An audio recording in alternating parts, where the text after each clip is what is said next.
विद्यार्थी मित्रों, आमच्या यूट्यूब चॅनल सायन्स कॉरिडॉरमध्ये पुन्हा एकदा आपले सर्वांचे स्वागत। बीएड CET 2022 या संदर्भातील प्रश्नावली आपण पाहत आहोत। विद्यार्थी मित्रों, 23 ऑगस्ट म्हणजे आज सकाळी झालेल्या पहिल्या शिफ्टचा जो पेपर होता त्या पेपरमधले काही प्रश्न जे मेमरी बेस्ड प्रश्न आहेत ते आमच्याकडे आलेले आहेत, त्याची आपण चर्चा करणार आहोत। तर विद्यार्थी मित्रों, आपल्या सर्वांचा अभ्यास झालाच असेल। उद्या काही जणांचे उद्या पेपर आहेत, म्हणजे 24 ऑगस्ट रोजी जे पेपर आहेत त्यांना ह्या व्हिडिओ नक्कीच उपयोगी पडेल। तर विद्यार्थी मित्रों, चला पाहूया प्रश्न जे की 23 ऑगस्ट रोजी सकाळी विचारण्यात आले होते। विद्यार्थी मित्रों, त्यातला पहिला प्रश्न जो आहे तो म्हणजेच राष्ट्रीय मतदार दिन कोणत्या दिवशी साजरा करतात। तर विद्यार्थी मित्रों, राष्ट्रीय मतदार दिन जो आहे तो 25 जानेवारीला साजरा करतात। विद्यार्थी मित्रों, आपल्याला माहीत आहे जी लोकसंख्या गणना आहे ती दर 10 वर्षांनी होत असते। तर उद्या आता हाच प्रश्न रिपीट होईल हे आपल्याला सांगता येत नाही, सहसा तो रिपीट होतच नाही हे आपल्याला माहीत आहे, परंतु ह्याच लेवलचे प्रश्न आपल्याला विचारले जातील। जसं की काय,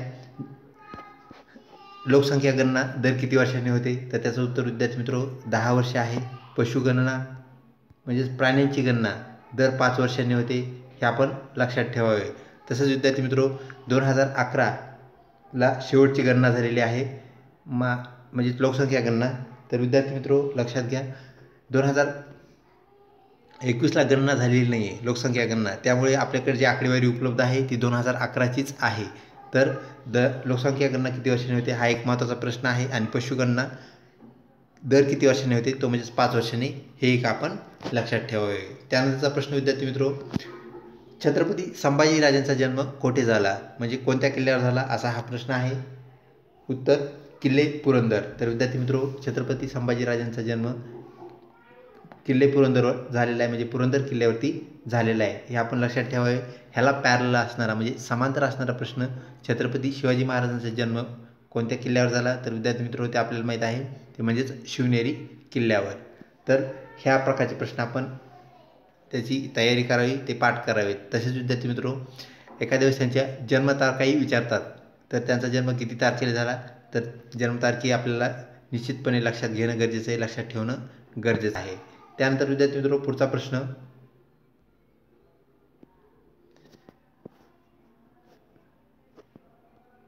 एका तासात किती सेकंद असतात।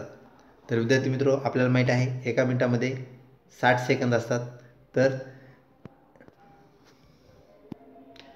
60 मिनिट आपल्याला माहीत आहे, एका तासामध्ये 60 मिनिट असतात, म्हणजे 60 गुणिले 60 असं आपल्याला ते करावं लागेल। तर विद्यार्थी मित्रों ते होईल 3600। तर एका तासामध्ये 3600 सेकंद असतात। तसेच विद्यार्थी मित्रों, एका दिवसात किती सेकंद असतात हाही प्रश्न महत्त्वाचा आहे, तो प्रश्न पण विचारला जाऊ शकतो। त्यानंतर विद्यार्थी मित्रों, अजून एक प्रश्न आहे, तर एका सेकंदाचे किती तास होतात।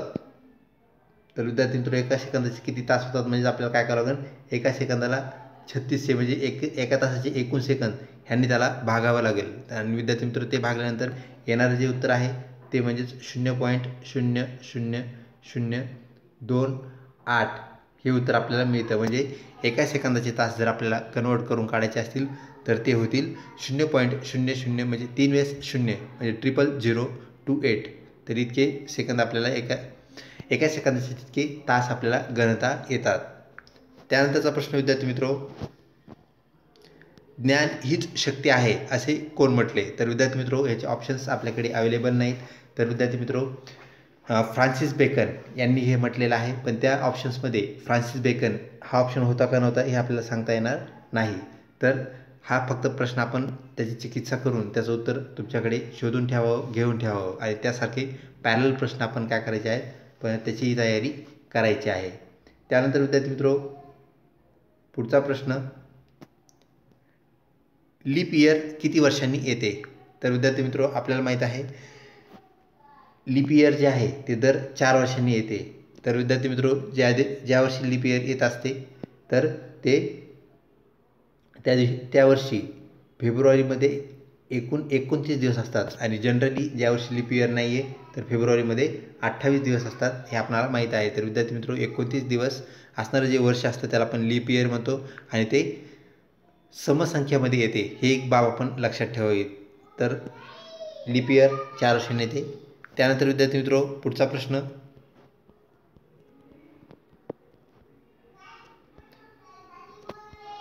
तो म्हणजेच वेगळा शब्द निवडा. वेगळा शब्द ओळखा. नागपूर, मथुरा, हरिद्वार, वाराणसी. तर विद्यार्थी मित्रो, आपणाला माहीत आहे मथुरा, हरिद्वार व वाराणसी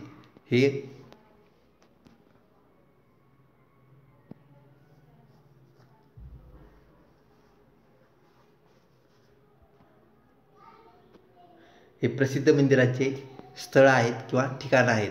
तर विद्यार्थी मित्रो, या हिशोबाने नागपूर हा जो शब्द आहे, नागपूर ही जी संज्ञा आहे ती आपली वेगळी ठरते. म्हणजेच आपलं जे उत्तर आहे वेगळा शब्द तो म्हणजेच नागपूर होय. तर विद्यार्थी मित्रो, अशा प्रकारचे प्रश्न आपल्याला आज उपलब्ध झाले ते आम्ही आपल्यासमोर मांडले आहेत.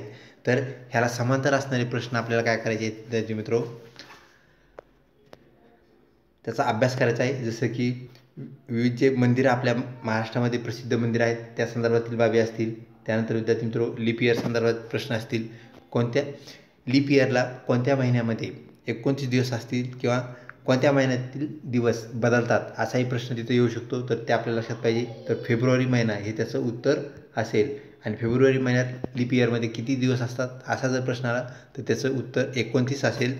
ही एक बाब आपण लक्षात ठेवावी. तसेच विद्यार्थी मित्रो, एखाद्या व्यक्तीचा वाढदिवस जर लीप इयरमध्ये 29 तारखेला असेल तर त्याचा वाढदिवस दरवर्षी न येता तो डायरेक्ट 4 वर्षांनी येतो.